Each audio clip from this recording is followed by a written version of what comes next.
Olá, irmãos e irmãs, graça e paz. Estamos novamente aqui conectados, agora num formato mais leve, num formato diferente, na esperança de que esta palavra chegue ao seu coração. E nesta oportunidade nós estudaremos o Salmo de número 142. Vamos à leitura da palavra? Pegue a sua Bíblia, leia junto conosco o Salmo de número 142, assim diz a palavra do Senhor. Ao Senhor ergo a minha voz e clamo, com a minha voz suplico ao Senhor. Derramo perante Ele a minha queixa, à sua presença exponho a minha tribulação. Quando dentro de mim me esmorece o espírito, conheces a minha vereda. No caminho em que ando me ocultam armadilhas. Olha à minha direita e vê, pois não há quem me reconheça, nenhum lugar de refúgio, ninguém que por mim se interesse. A ti clamo, Senhor, e digo, tu és o meu refúgio, o meu quinhão na terra dos viventes. Atende o meu clamor, pois me vejo muito fraco. Livra-me dos meus perseguidores, porque são mais fortes do que eu. Tira a minha alma do cárcere, para que eu dê graças ao teu nome. Os justos me rodearão quando me fizeres este bem. Amém. Que Deus nos abençoe na leitura da sua palavra. Vamos ouvir uma música nesse instante. Cante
Vamos orar pedindo a iluminação do nosso Deus.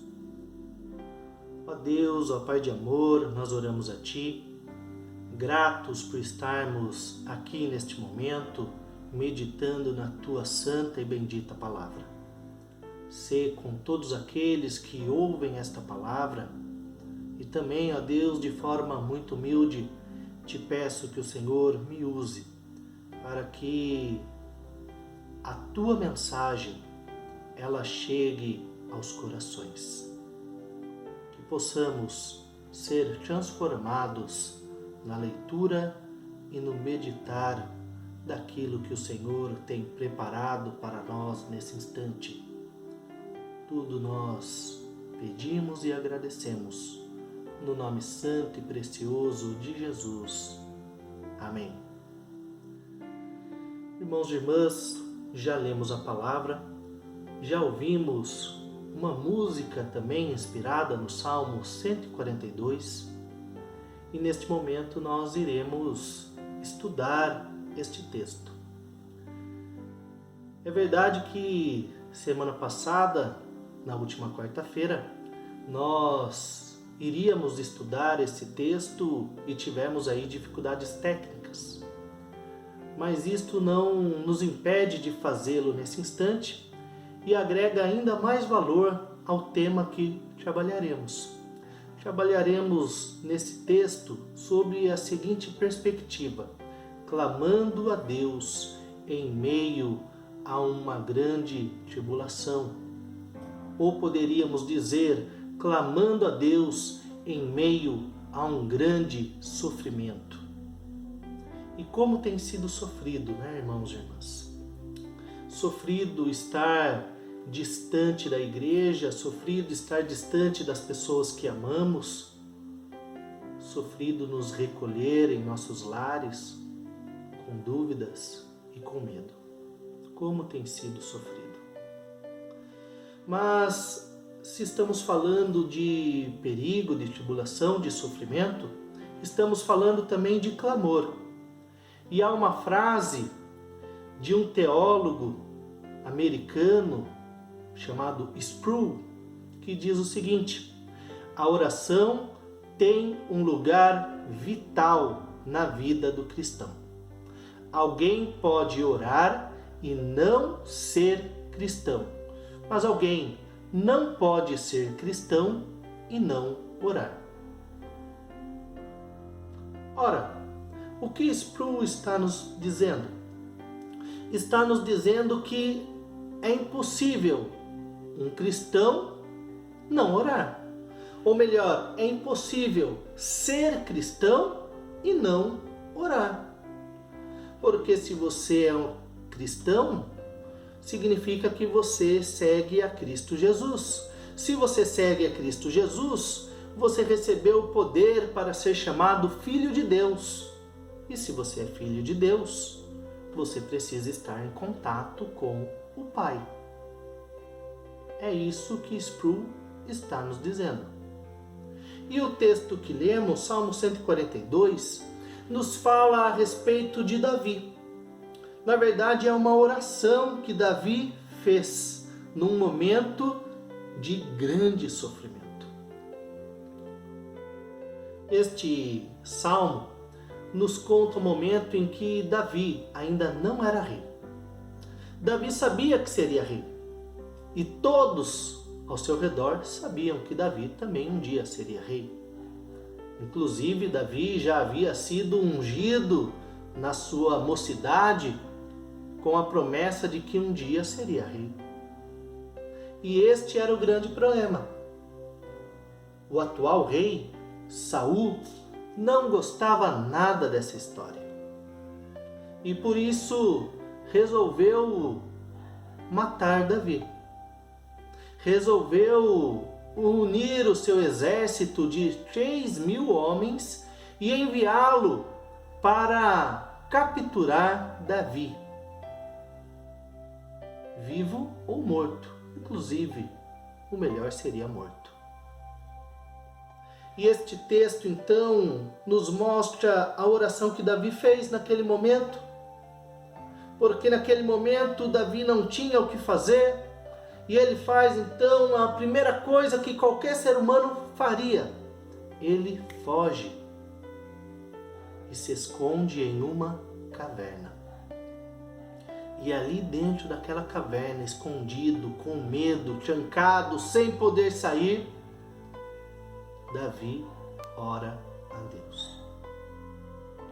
Percebam que o instinto humano foi de fuga. Porém, percebam também que a essência daquele que está próximo a Deus foi de oração. Davi orou a Deus. Davi clamou a Deus. E então no primeiro verso nós temos exatamente estas palavras: ao Senhor ergo a minha voz e clamo, com a minha voz suplico ao Senhor. Meu irmão, minha irmã, certamente você e eu não estamos passando pela mesma situação de Davi, mas podemos ter o mesmo sentimento de angústia, de desespero, de dor, de medo. E daí o que nós fazemos quando estes sentimentos afloram em nosso coração? É interessante perceber que muitas pessoas, quando têm esse sentimento ou esses sentimentos, eles procuram contar para todas as pessoas. Eles inclusive postam nas redes sociais, é Facebook, é Instagram, é Twitter e assim por diante. E todos ali, ao verem os seus posts, as suas mensagens, sabem que aquela pessoa está sofrendo. E parece que ela falar isso para alguém ou falar para todo mundo e ao mesmo tempo para ninguém vai resolver. Parece que há necessidade de se contar o sofrimento. Porém, muitas vezes nos esquecemos de contar para a única pessoa que interessa, que é Deus. Nós não contamos para Deus o nosso sofrimento.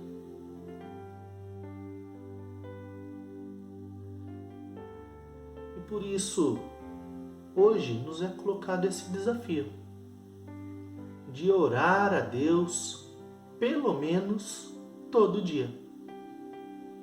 Parece contraditório, mas é o mínimo. Orar a Deus pelo menos todo dia. E o que é orar? Orar é clamar. É clamar.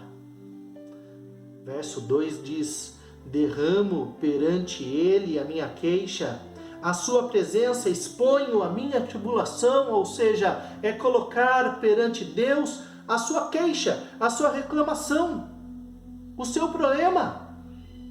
Você faz isso? Você tem feito isso?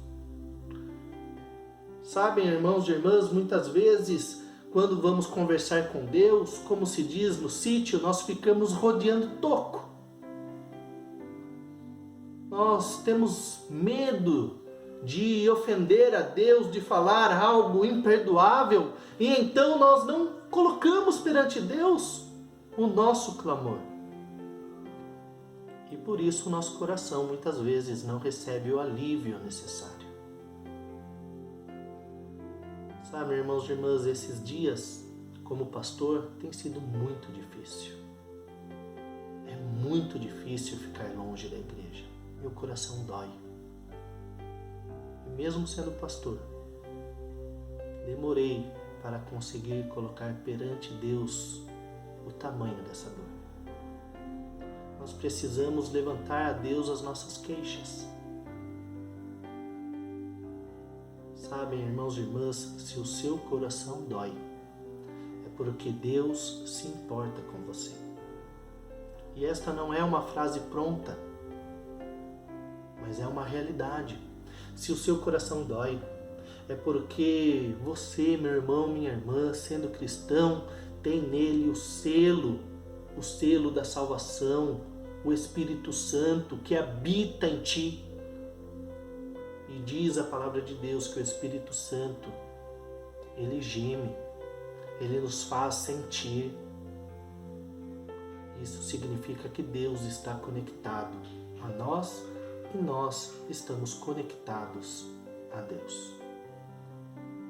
Por isso, meu irmão, minha irmã, clame a Deus. Se necessário, grite, mas seja sincero. Verso 3 diz: quando dentro de mim me esmorece o espírito, conheces a minha vereda, no caminho em que ando me ocultam armadilha.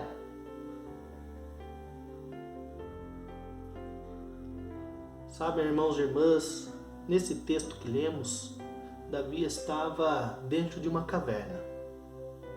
Platão, filósofo lá da Grécia Antiga, já costumava falar a respeito da caverna. Da caverna como símbolo de introspecção, como símbolo de olhar para si mesmos, de se autoexaminar e de conseguir perceber então o que está fora e o que está dentro da caverna. Verso 4 diz assim: olha à minha direita e vê, pois não há quem me reconheça, nenhum lugar de refúgio, ninguém que por mim se interesse. O que Davi está expressando aqui é o seu sentimento de solidão, sentimento de abandono, um sentimento de quem está se sentindo solitário, sem auxílio. Sabe, irmãos e irmãs, neste período de pandemia, onde certamente precisamos nos preocupar com a vida, nos preocupamos também com a sobrevivência. Como será com relação às contas, ao emprego? E muitas vezes olhamos ao nosso redor e não vemos ninguém para nos auxiliar. O que Davi aqui está dizendo é do seu medo. Medo de não conseguir sair desta caverna. De não saber como será a sua vida quando sair desta caverna. Há uma frase de Spurgeon que está em um livro que chama A Oração Eficaz, que você pode baixar na internet de forma gratuita e ler. E neste livro, Spurgeon diz assim: o princípio geral da oração é você realmente crer que Deus está do outro lado. O princípio básico, o princípio geral da oração é você realmente crer que Deus está do outro lado. E vocês poderiam falar: ah, pastor, mas isso eu sei. Será que nós sabemos?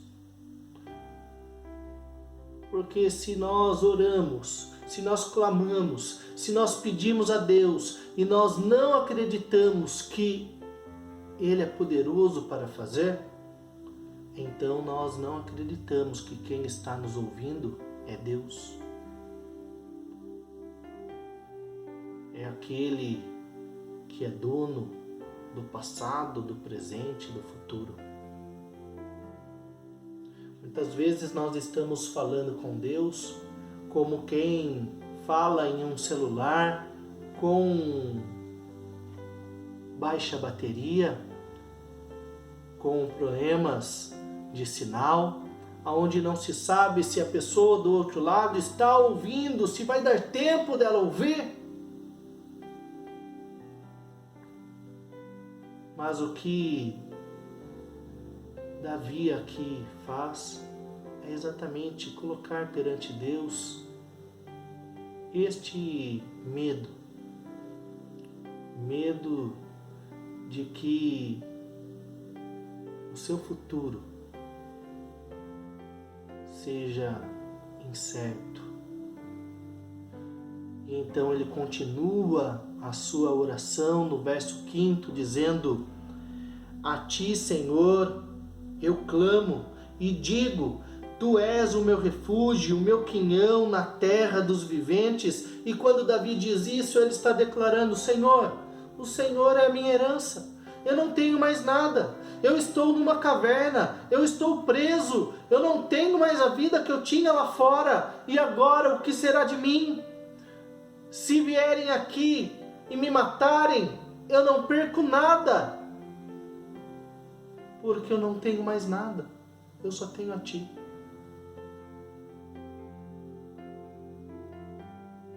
Davi estava com medo de que o exército de Saul o achasse ali, mesmo ali escondido naquela caverna. Mas ele faz esta declaração: Senhor, em meio a esse grande perigo, em meio a essa tribulação, hoje eu reconheço que o Senhor é a minha herança, é o maior tesouro que eu tenho. Muitas vezes é no momento de dificuldade, no momento de perigo, no momento de sofrimento, que nós reconhecemos que Deus é tudo que nós precisamos. Verso 6 diz: atende o meu clamor, pois me vejo muito fraco, livra-me dos meus perseguidores, porque são mais fortes do que eu. Sabe, irmãos e irmãs, nós aprendemos, principalmente nas empresas, nas escolas, que nós precisamos potencializar as nossas forças, ou seja, nós precisamos reconhecer a nossa força e aumentá-la a cada dia. Mas a palavra de Deus nos desafia também a reconhecer as nossas fraquezas. Davi sabia que o que estava lá fora, que o exército de 3.000 homens do rei Saul era muito mais forte do que ele e que ele não poderia brigar e concorrer e vencer a esses. Mas Davi, ele reconhece que há alguém que poderia, e esse é Deus. Por isso, meu irmão, minha irmã, quando passar essa pandemia, nós não sabemos como será a nossa vida. Há lá fora algo muito mais forte do que nós e que nos deixa incertos. Porém, há um Deus que é poderoso para cuidar do seu povo. Por fim, nós lembramos que Davi ele tinha sobre a sua vida uma promessa. Ele já tinha sido ungido para ser rei. Ele sabia que seria rei. Todos ao seu redor já tinham ouvido sobre essa promessa. E Deus, o Deus da aliança, o Deus da promessa, é o Deus que guardou a Davi em meio à tribulação. Por isso, as promessas que Deus fez e faz aos seus filhos, ao seu povo, elas são eternas, elas permanecem. Tenha certeza de que Deus não nos abandonou, nem nos abandonará. Por fim, o verso 7 diz: tira a minha alma do cárcere, para que eu dê graças ao teu nome. Os justos me rodearão quando me fizeres este bem. E por fim, então, Davi declara: Senhor, se o Senhor me fizer este bem, conceder a mim esta bênção, de eu sair desta caverna e ainda ter vida, certamente as pessoas ouvirão falar do teu nome através dos meus lábios. Os justos me rodearão e eu testemunharei a eles. Eles saberão aquilo que o Senhor fez pela minha vida. E por fim, nós encerramos este salmo com a figura de um Deus misericordioso, de um Deus que entregou na cruz o seu único filho, o seu filho amado, para que pudesse nos religar a Ele. Por isso, o uma vez religados a Deus, esta conexão, ela não falha. Esta conexão, ela não é interrompida. Esta conexão, ela permanece. E nós precisamos manter esse canal de comunicação, de conexão com o nosso Deus. Clamando, orando, se necessário, gritando, mas sendo sincero, colocando perante Deus todos os nossos clamores, na certeza de que Deus abençoará aos seus filhos. Que Deus cuide de todos nós. Que a Segunda Igreja Presbiteriana Independente em Pilar do Sul, juntamente com as suas congregações, a congregação do Turvo e a congregação do Rio Bonito, sejam grandemente abençoadas e que possamos continuar a nossa missão, continuar com a nossa vida cristã, mesmo estando nesse momento preso em nossas cavernas. Que Deus nos abençoe e que pela sua misericórdia Ele conceda a nós esta graça. E todos que estiverem ao nosso lado ouvirão que o Senhor nos fez bem. Que Deus nos abençoe hoje e eternamente. Amém. Eu me